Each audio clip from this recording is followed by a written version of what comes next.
वडील होणं सोपं नसतं. बाबा, मला खूप भूक लागली, मी उपाशी आहे. मला खात्री आहे आपण काहीतरी खायला सोबत आणलं होतं. अरे बघ, आपल्याकडे सुरण आहे. हे बाबांच्या संरक्षणासाठी आहे बरं. आपल्याकडे काही पर्याय नाहीये. चल आपण काहीतरी खायला घेऊन येऊ. पण आता तू मोठा होत आहेस रे बाळा, त्यामुळं आता तू स्वतःच खायला आणायला शिकले पाहिजे. चल त्या किड्याला पकडून बघ. ठीक आहे, मी प्रयत्न करतो.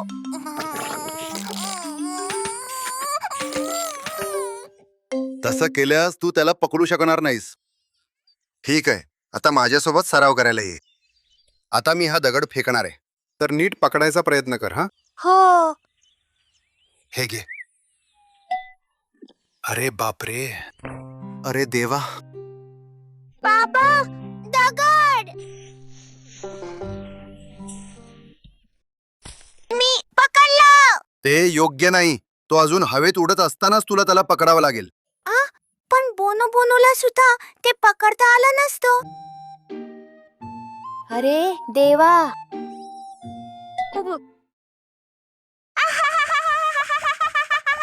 बोनोचा याच्याशी काहीही संबंध नाही.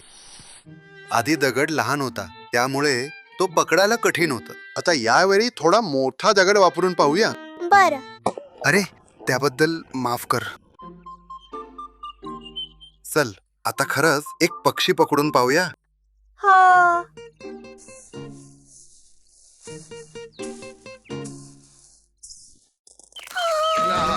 खर तर मी तिथे शांतपणे गेलो आणि म्हणून ते उडून गेलो. आधीपासूनच ओरडायला सुरुवात केली असती तर आपण जवळ गेलो असतो, तरी ते उडून गेलं नसतं.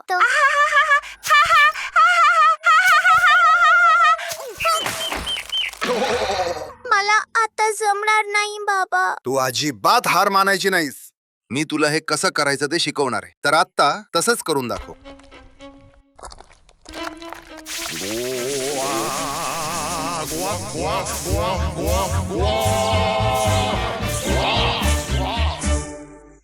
ठीक आहे, करून बघ बरं. मी हे करू शकत नाही. मला काहीतरी सोपं शिकवा ना. दुसरा काहीच उपाय नाही. तू फक्त हे तोरिओदोशी त्या ठिकाणी ठेवून दे जिथे पक्षी येतात.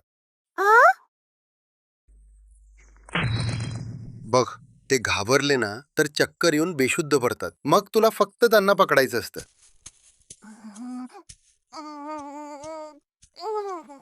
बाबा, मी शेवटी ते केलं. मी ते एकदाच पकडू शकलो. अरे वा, नक्कीच तू केलंस.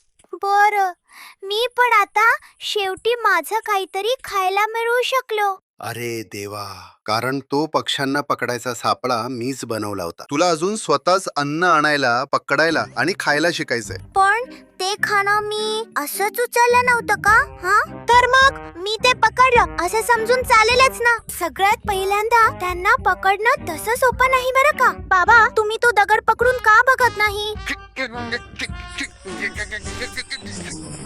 अरे नाही नाही, ते बिलकुल बरोबर नाहीये. असं आहे तर मग कोणताही सापळा न लावता तूच का नाही पकडून पाहत? हा,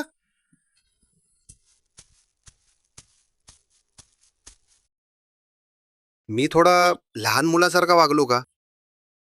बाबा म्हणून मला अजून शांत राहायला हवं आणि त्याला जरा जास्त प्रेमाने अलगद शिकवायला हवं. हा, कदाचित तो स्वतःच सराव करत असेल. अरे, या झाडामागे फक्त खेळत बसलायस का तू? हा, बस अशीच मस्ती करत राहा मग.